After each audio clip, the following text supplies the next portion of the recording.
Hi, I hope you're all doing well.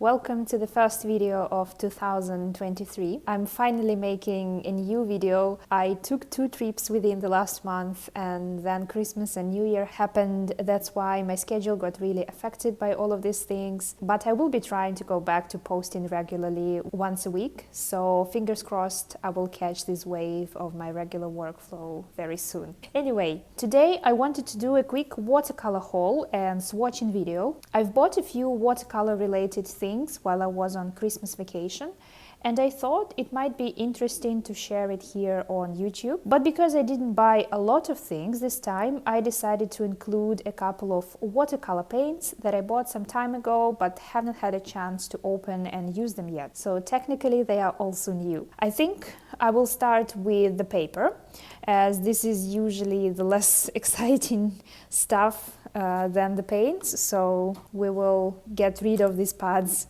as quickly as possible. I have 2 Bao Hong watercolor pads here. They are 31 by 41 centimeters. Both of them are 100% cotton paper, and each pad contains 10 sheets of paper. These pads are not new for me. This is one of my favorite sizes and paper brands actually that I use for my cityscapes and larger artworks. It's slightly larger than a quarter of an imperial sheet. That's why I find it a bit more convenient to work on this pad. You just have a bit more space to work on. This is the kind of artworks I do when I work with these pads. So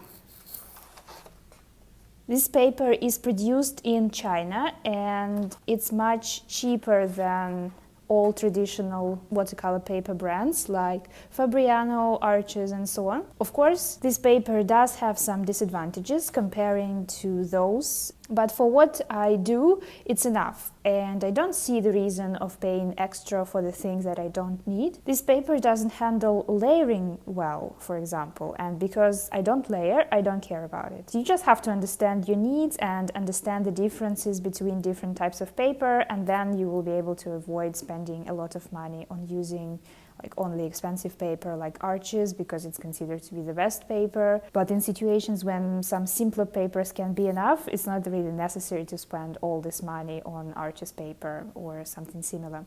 Of course, if you want to use Arches for all your artworks, it's totally fine. But if you are like me, trying to find ways to save on expensive art supplies, I can definitely recommend Bao Hong paper as a good alternative if you don't need to layer, for example, or if you don't need to do any other advanced things in your watercolor techniques. The next thing I have here is a Paul Rubens watercolor pad as well. Also a relatively new brand from China, and I want to say that these new Chinese watercolor supplies brands became game changers in recent years because they allow people to save a bit of money without sacrificing quality too much. Yes, they are definitely different and not as good as those brands that have been here for ages, but you just have to understand what you need from paper or from your paints. This way you will be able to cut corners without losing in quality. I have never tried this paper before, so it's completely new for me. I was actually attracted to this pad by its size and by its cover as well, if I'm being completely honest, because I really like this artwork on the cover. And I'm very excited to try it soon. Apparently this paper is 50% cotton. It doesn't really say it anywhere, but the shop assistant told me that this is 50% cotton, which is not ideal, but the price, which was about £5, and the size were really persuasive in this case. I really like to use this size when I go urban sketching. Lately, I've been finding that you can find an approach and can get used to the majority types of paper if you understand what it is capable of, and you don't expect all kinds of paper to behave in the same way. I'm planning to use this pad, as I said, for plein air sketching, where I usually do something quick. At first, I've been using Arches paper for that as well, in the same format, so I had the same pad of Arches paper. Then I used Winsor & Newton same size, which are both premium quality paper brands, and I was simply using them for quick sketches outside, which don't really require all the advanced qualities of this advanced paper type. Why would you pay for Arches paper just to create a quick 15-minute sketch on it? It's just a waste of money. In my opinion, of course. You may have a completely different opinion. Because the thing is, and I want to mention it before I go to paints, because this will also apply to the whole art haul, including paints. At the moment, I'm looking for ways to spend less on art supplies, and the reason for that, I've noticed that I get intimidated by expensive art supplies. As a result, it affects the quality of my artworks. Once I was trying to create an artwork for an exhibition on an A2 format, so half the imperial sheet, and I spent the whole week ruining 4 A2 sheets of Arches paper. Every time I finished my pencil drawing and was ready to start with watercolor, I was just thinking, don't ruin it, this is Arches paper, it's crazy expensive, you only have one try to do it, so do it right.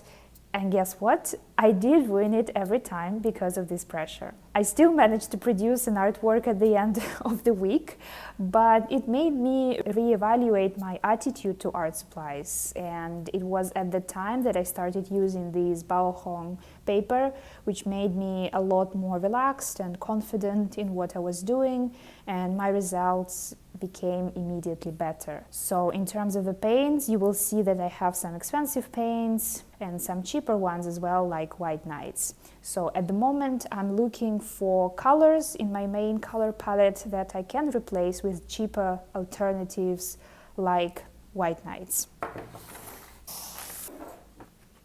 They are all unboxed because I think most of these paints were not ordered online. I actually went to a physical store and bought these paints. That's why I didn't have any packaging. All of these paints, they were not purchased at the same time. I think some of those were purchased almost a year ago, maybe a bit less, and I still haven't used them yet. Think what you want about this fact. Previously, my top 3 brands of choice were Rembrandt by Royal Talents, Daniel Smith, and Core Paints. So these were my top 3 watercolor brands. And another extremely important, in quotation marks, observation, and this is just my personal experience, is that at the beginning, when you're just learning, you usually don't paint a lot. At least that's how it was for me, because it was stressful, I didn't get the results that I expected, and so on, which means that your supplies last longer and you don't have to restock them all the time. But when you reach this stage, when you're a bit more confident in what you do, you start experimenting, start looking for your style, and it's impossible to do it without painting as much as you can. And you run through your art supplies like crazy, especially through paper and paints. So at some point you start thinking, like, what do I do in order not to go bankrupt and continue affording all those experiments and style searching activities? And the answer is to just use cheaper art supplies. So let me show you the paints that I bought, and I will explain what my current strategy is. I think I will start with these Daniel Smith sets, because I'm pretty sure most of the viewers will be most excited about these Daniel Smith sets, because that's what I would be if I were a viewer of this video. So, the sets. As I've mentioned, I bought them a few months ago, apart from this tube is new. If you watched my travel art supplies video, I showed you my Daniel Smith travel palette there, and I talked a little bit about this color, and I said that it's really special. It's, as you can see, it's a color from the Daniel Smith Primatech series, which means that it's more expensive than the usual colors. And I said that the price of a single tube was about £20 and that it's crazy expensive. And then the art store that I usually use to buy my art supplies, they did a sale on Daniel Smith paints, so how convenient. And I thought that it was like a perfect opportunity for me to buy this color. Then I have this another travel set of Daniel Smith paints, the one with earthy colors, as these are my favorite colors and the most useful colors for me.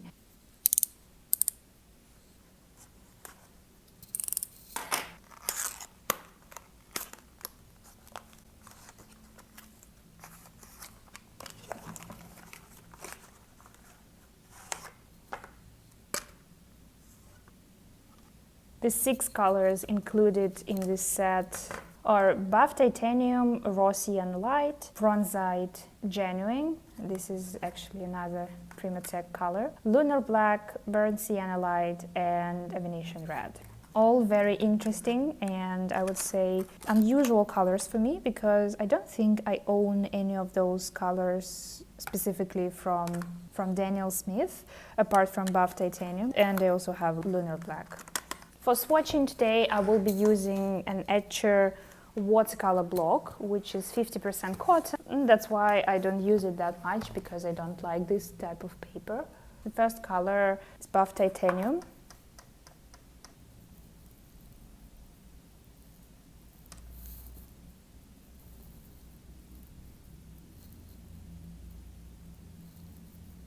I am very familiar with this color, so I don't have much to say about it. The next one is Raw Sienna Light, and I've never tried Raw Sienna Light actually. So the only Raw Sienna I've tried is like regular Raw Sienna.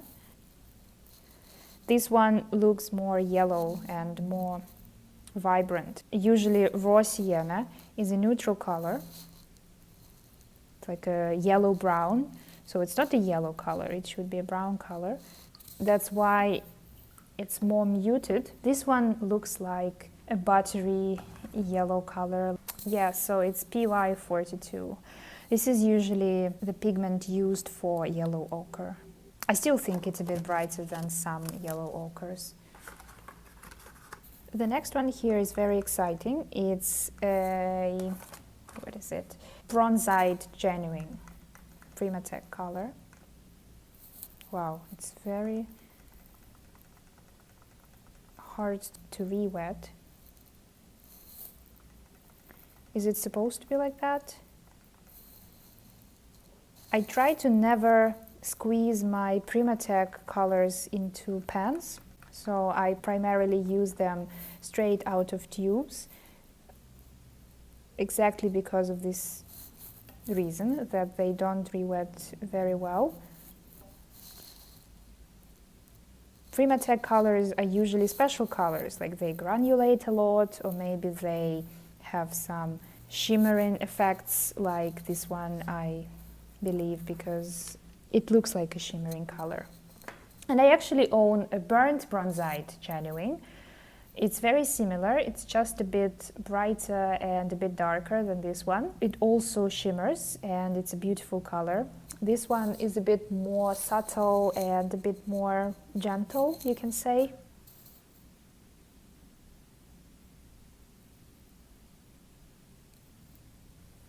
So I was just trying to make it a bit darker. Then we have a Venetian Red. It's strange because I keep thinking that in the Ultimate Mixing set they also have a Venetian Red, but actually they have an Indian Red there. I see. Okay, so the Venetian Red is a lot brighter and a lot more saturated than the Indian Red. You can say Venetian Red can be considered as a red color, so you would place it among other reds like cadmium red, pyrrole red, and so on. But an Indian Red is definitely a brown color.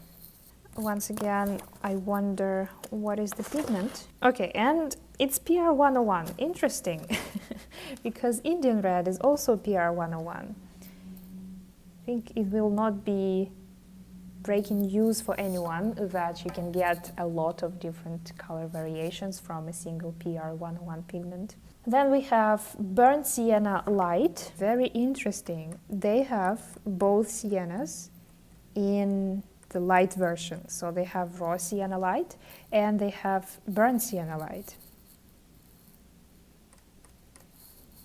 I also have Burnt Sienna, like regular Burnt Sienna, in my travel set from Daniel Smith. So the one that I put together mixing my Ultimate set and some other colors.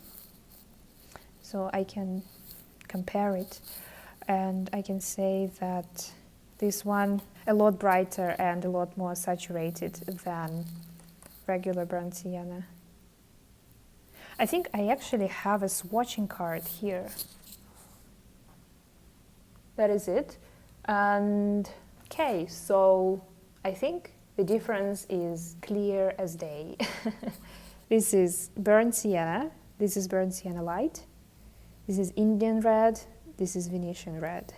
And by the way, both of these are PR101. Burnt sienna light is PR101 and PO48. Okay, the pigments will be different. Burnt sienna here is PBR7, so it's like a regular burnt sienna based on PBR7. And this one is a completely different color. It's made of PR101 again, and an addition of some orange. That's why it's so bright. I wonder how you can use this color, like what would be the purpose of this color, because we all know what is burnt sienna and why we need it. And it seems to be like burnt sienna as well, because of the name, burnt sienna light. But when you look at the pigment information, it becomes very interesting because it has nothing to do with burnt sienna. It will be interesting to test this color and see how it works. The last color is Lunar Black. I'm also pretty sure that many of you will recognize this color. Everyone loves the Lunar series from Daniel Smith. I actually use Lunar Black or Oxide Black, as it's called in other brands, in a lot of urban sketches, because it gives very interesting textures for architecture. I will add more water because it's a granulating color. You can mix this color with absolutely any color that you wish. You can just add a little bit and then your color will become a granulating one. So this is the brown set, the neutral set from Daniel Smith. I really, really like it.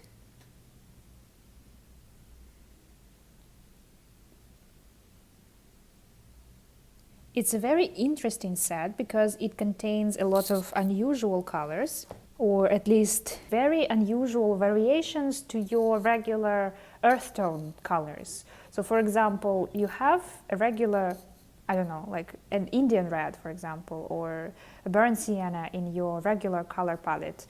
Maybe when you run out of it, and if you buy this set, you can replace it with the Venetian red or with burnt sienna light in your regular set and see what happens, and maybe this will allow you to discover some interesting color combinations. Not as boring as the regular burnt sienna, for example, or the regular neutral tint, so you have a granulating lunar black, for example, and so on. The next color I will swatch is this Sleeping Beauty turquoise. I've already swatched it, of course, but in case you've never seen this color and you don't want to watch any other videos, I will swatch it here as well. This color I'm definitely not planning to squeeze out anywhere, so I will be using it straight out of tube, because it's not a very strong color. It's very similar to a cerulean blue, like a genuine cerulean blue, not cerulean blue chromium. It's very weak and it has low tinting strength.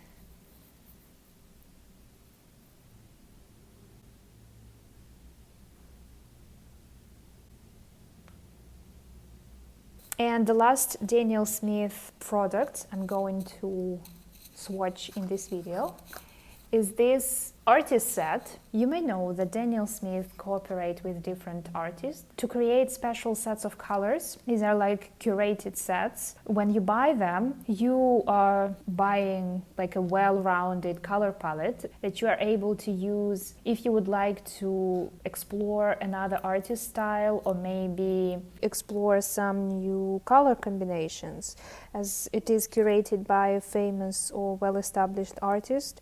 So it is like a clue for you which colors you might need to use to create interesting color mixes. The set I bought is from the Instagram artist. Her Instagram name is Humid Peach. Her actual name is Xenia, and she creates very beautiful watercolor portraits. I paint architecture, and I'm not very interested in portraits, but Ksenia's portraits are really beautiful, and I really admire her technique because it's very close to how I envision watercolor as well. I'm pretty sure she uses a lot more than just these colors, but according to Ksenia, she says that this is the color palette that she often uses in drawing a portrait, and that you can use these colors in order to create a lot of different color combinations useful for portraits. I'm not going to paint portraits with this set, but I still wanted to explore these colors. And plus, these are also the colors that are new for me in Daniel Smith. And some of these colors are also useful in my own work. So, for example, they have cobalt blue here, ultramarine, opera pink, and warm yellow. So I thought these colors might be useful in my work as well. And also because they are in 5 ml tubes, this is a good chance to explore these colors without spending too much money on them. It's a bit damaged because I bought it when I was away. Had to travel with me in a suitcase, but I haven't used it anywhere in my artworks. So let's swatch these colors. The first one is Mayan yellow. This is the color that I've never ever used before. I don't use yellows very often. That's why I haven't even looked at this color before, but you never know. Like, you might think that this is a completely useless color for you. Then at some point you realize that you can't even live without this color anymore. It happened to me many times.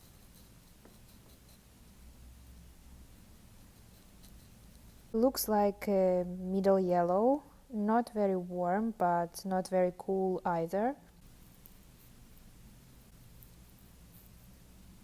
Not very sure if this color would be useful in my architectural drawings, because the yellow that I tend to use now is a lot warmer, so it's closer to this one.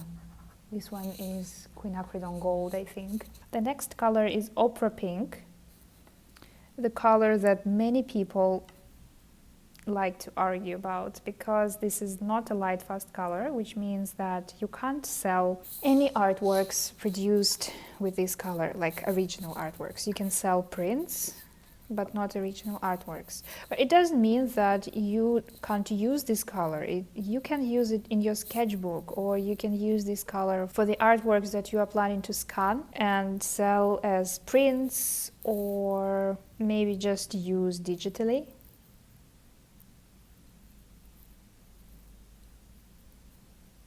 Many artists like this color, and I think I saw opera pink included in some other Daniel Smith sets created by some other famous artists. So Ksenia says that it's good for portraits, but it can be good for any other style of drawing. So you shouldn't think that this is like a childish color, not a very serious color. This color can be used in a serious way. You can get some bright purple if you mix it with blue, and basically you will get bright mixes with this color in general. Then we have Perylene red. Okay, so this will be the most useless color for me, as always. Warm red. I also said it like 100 times that I don't really use any warm reds in my work. I just personally don't like red as a color, and maybe that's why it doesn't really find a lot of application in my artistic journey. But if you are a person who likes red and uses red in their artworks, I think this one would be a really good one, because it's very bright and very like a true red color. I would say it's somewhere in the middle as well. So it's not warm. It's not as warm as Pyrrole red, for example, or at least like Pyrrole red light. I would think that it's closer to cooler reds, but obviously it's not as cool as quinacridone rose or alizarin crimson. Oh, yeah, so maybe you know that alizarin crimson sometimes fades, so it's not always the most light fast color. You might want to experiment and use this perylene red as a replacement for your alizarin crimson. Then we've got cobalt blue, my favorite blue ever. I've never tried cobalt blue by Daniel Smith. I have to warn you in advance, there will be many repetitions of the same color in this art haul. It's not on purpose, or maybe it is partly on purpose. Okay, so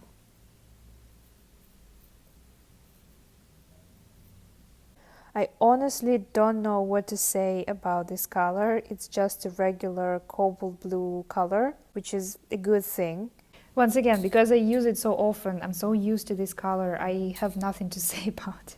I'm pretty sure, as most of the Daniel Smith colors, this will be very vibrant, easy to re-wet, very pigmented. I actually have a cobalt blue in this art haul from White Nights as well, and it will be interesting to compare. So when I compare it to White Nights, maybe I will have something to say.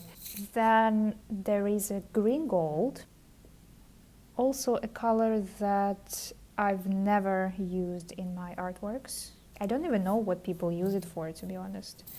I don't paint a lot of green things. I guess you could mix browns with green gold. Like if you mix it with a red, you can get some nice brown colors because it's very vibrant. The mixes you're going to get with this color will also be quite vibrant and clean. I really have to restrain myself from mixing this green with the reds on my palette. Maybe when I finish swatching, I will mix it with reds just out of curiosity. And finally, French ultramarine. So for some reason, Ksenia decided not to include a regular ultramarine blue. She decided to include French ultramarine, which is very interesting. I still don't know what is the exact difference between French ultramarine and ultramarine blue. I know that people say it's a bit more violet, French ultramarine, and I think there might be like some differences in granulation. I'm not sure which one granulates more than the other. I've never tested it myself, so I can't confirm. I really like it. It's very vibrant, very pigmented. I also find it a bit interesting that she decided to include both ultramarine blue and cobalt blue because these two colors are from the same group. They are both warm blues, and usually cobalt is considered to be a more expensive alternative to the ultramarine blue, but it doesn't mean that they are completely interchangeable. For example, if you can't buy cobalt blue because it's very expensive, you can buy ultramarine and be okay with it. But sometimes you can use both of them together. That's what I actually do. I have both cobalt and ultramarine blue on my palette. But what I find interesting that she decided to include these two into a limited 6-color palette. I wonder what's the reason for that. And I think you might discover it if you mix all of these colors with each other and see how different the mixes with cobalt blue and with French ultramarine blue will be. So maybe the mixes will be different enough, and that's why she decided to include both of them.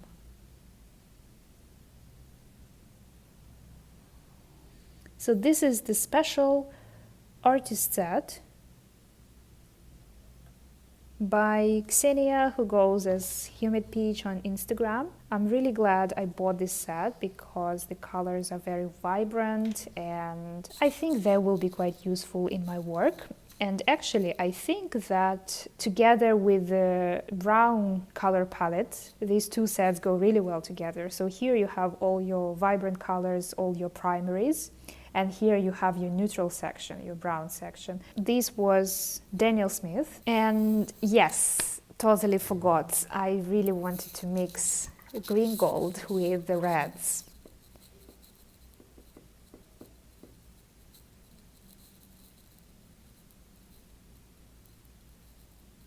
Looks exactly like quinacridone gold. Okay, so if you have this set, you will be able to get your own quinacridone gold, or at least something close to it. Maybe not exactly quinacridone gold, because I don't think quinacridone gold contains green. And if we mix it with opera pink, Yeah, it will be even brighter, and this one is a bit more muted, and this one is a lot more saturated. If we add more green,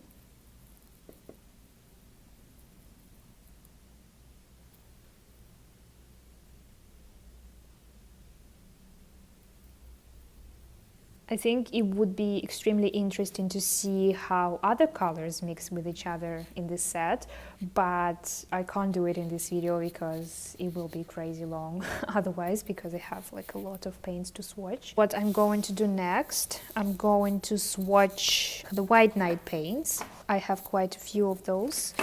I have some of their new colors, or relatively new. They're granulating colors, so White Nights now also have granulating colors. I think I will swatch granulating colors first. So in case you don't know, White Nights released a series of granulating colors because, you know, like everyone is doing it, and I think if you are a brand that produces watercolor paints, like if everyone is doing that and you don't do that, you lose your competitive advantage. So I think they had no choice. Their granulating paints are not as advanced as Daniel Smith or not as exciting as Schmincke. They have two groups. One is called Shadows and the other is Mist. For Shadows, it's very similar to the Lunar series from Daniel Smith. They just add PBK 11 to some colors in order to make them granulating colors. In my opinion, it is not a very useful concept, as you can buy your own lunar black or oxide black or whatever this PBK 11 pigment is called and make your own granulating colors.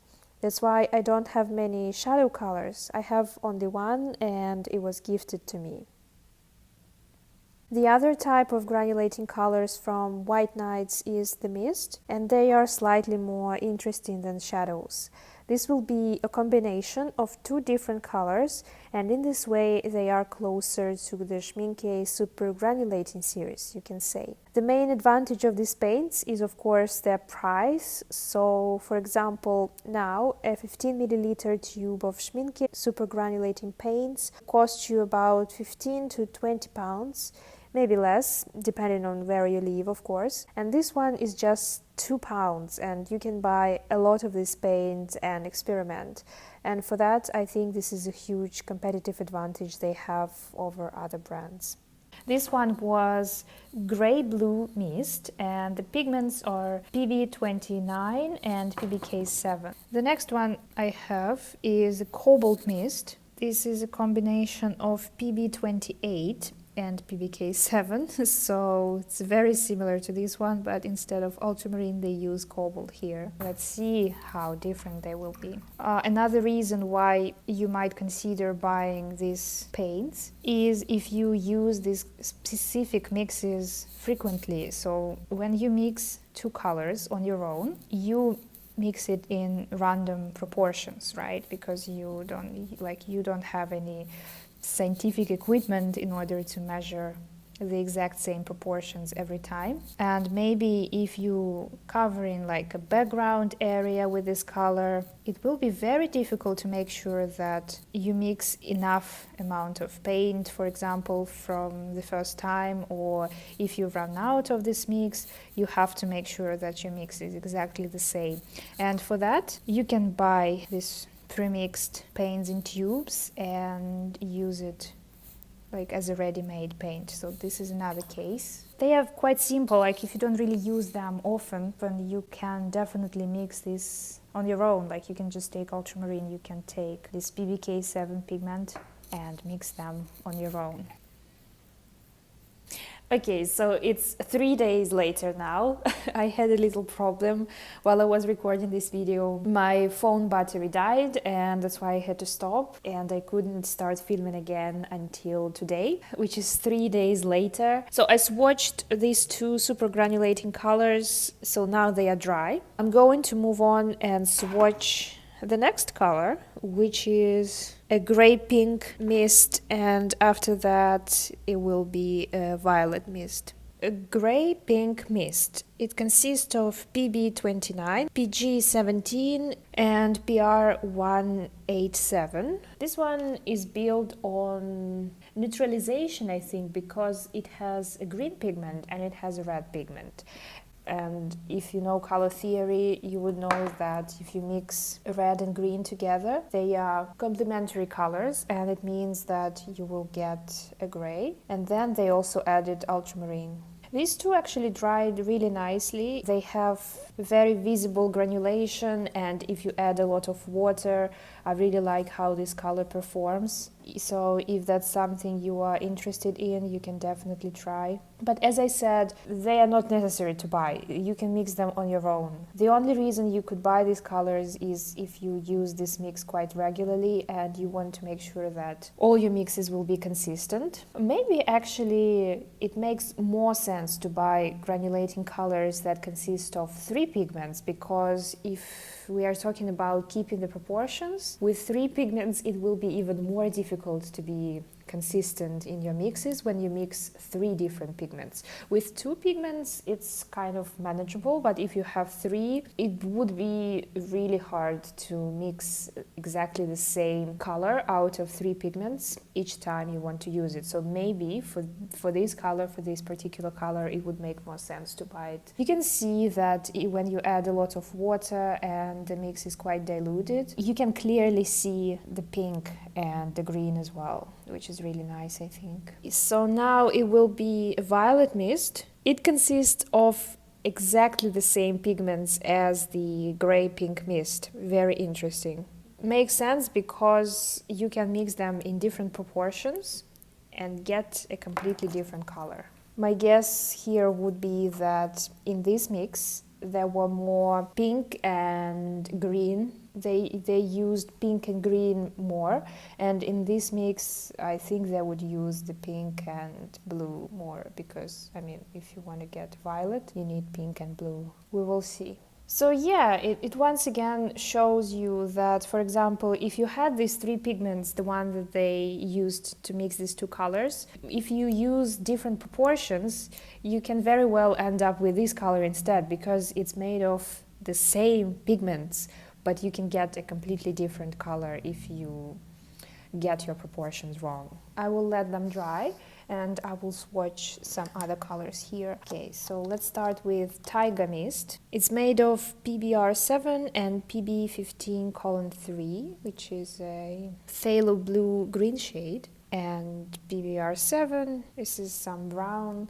It's often used for burnt sienna, for example.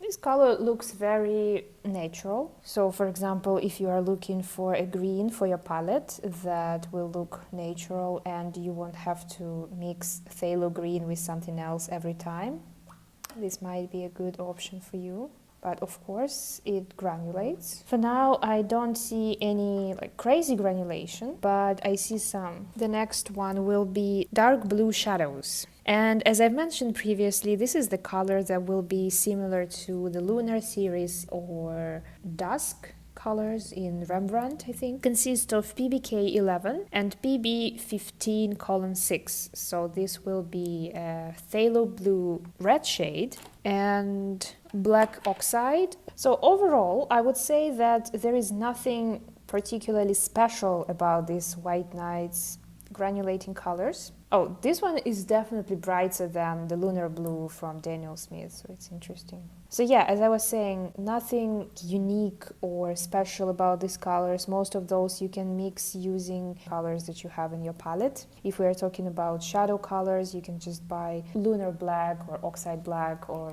just PBK11. And some people would say that they are similar to other brands, but what I want to say about White Nights specifically is that they are really cheap. So if we are talking about Daniel Smith, you would have to spend at least £10 on a tube of, I don't know, lunar colors. Lunar colors are a bit cheaper than the Primatech series. So for Primatech series, the tubes can go up to £20 per tube. White Nights are just £2 per tube. Maybe the prices can differ a little bit, but around £2 per tube.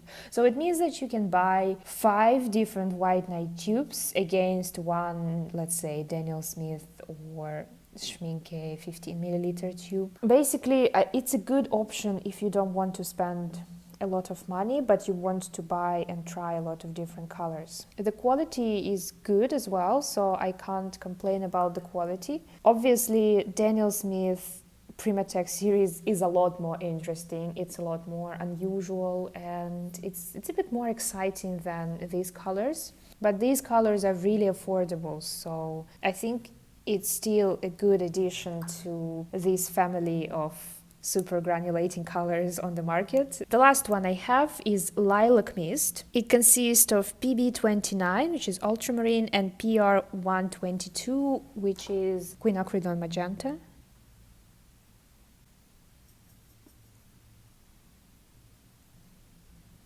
These 3 are a lot brighter than the ones at the top. So the ones at the top I bought myself. To me, they were the most interesting colors out of all the colors that they released. And I was gonna say that White Night's granulating colors are a bit more muted, a bit more gray. And I was thinking that this is like a theme of these granulating colors from White Nights, but now I can see that this was just my choice. And they do have brighter colors. It was just me picking this, somehow just picking all the gray. I really like granulation in this one, so you can see it's a very pronounced granulation.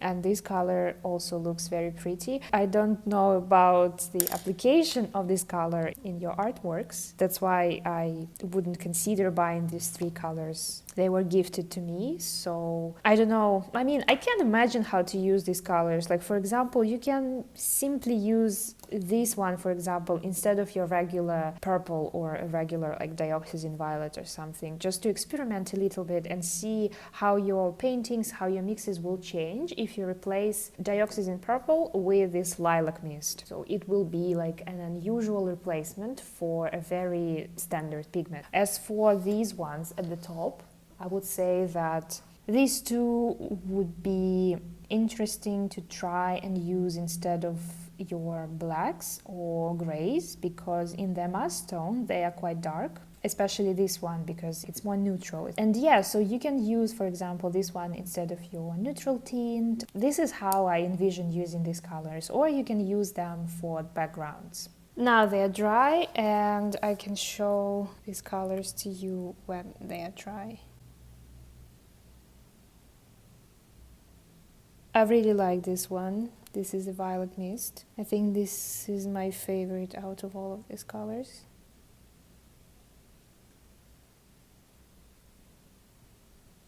The more water you add, the more it will granulate. I think what I'm going to do is I'm going to finish swatching my White Nights watercolors, and then I will move on to swatching the core and a couple of Korean watercolors as well. Okay, it took me a really long time to decide what to do with this video, as it was turning out to be about 1.5 hours long, so I decided to speed up the final part and record the voiceover.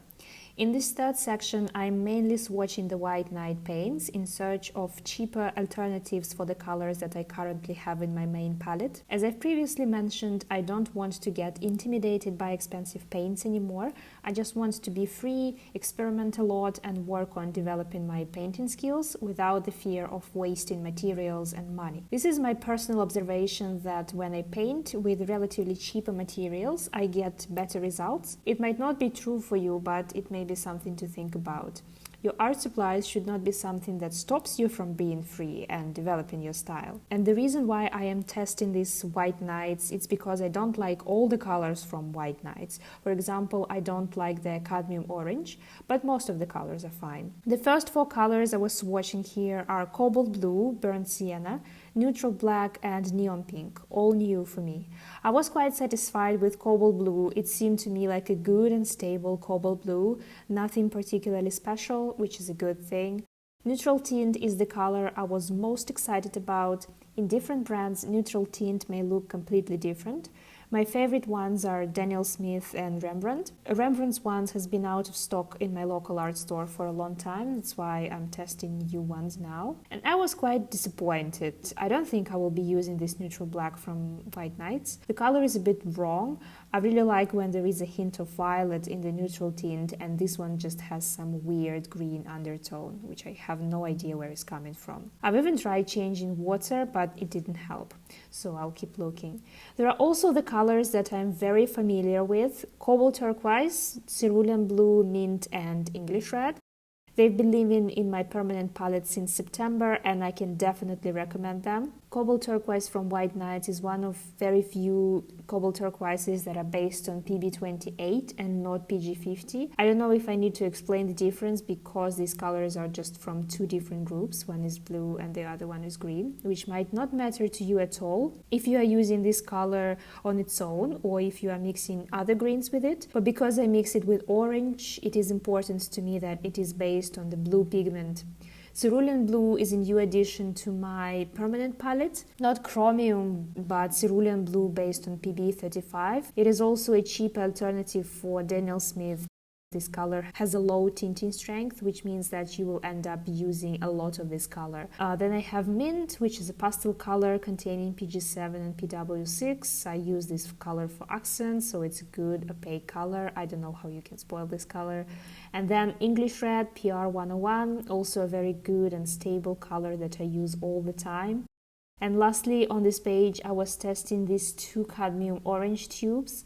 Same as neutral tint, all cadmium orange are different, and I'm looking for the one that mixes well with blues. So here I am trying Pinex and Shinhan. The Shinhan is a bit too red, which means that its mixes with blue will be a bit purple. As you will see in the mixes I was trying with cobalt blue and ultramarine blue. So at the moment I'm leaning towards Pinex more. I think you can very clearly see the difference between these two orange colors.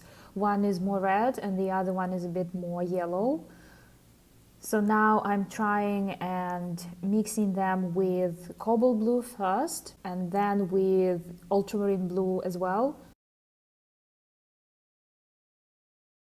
I think you can see which one is which, and you can see the difference between mixes as well. So basically, if your orange is leaning more towards red, you will obviously get more purple mixes, and if your orange is leaning towards yellow more, your mixes will be a bit more gray. Here I'm showing all the swatches, and I will be honest and say that the cerulean blue by White Nights is a bit worse than Daniel Smith. But to be honest, considering the price, which is 5 times cheaper, I'm okay with it. In actual work, it's not that noticeable anyway.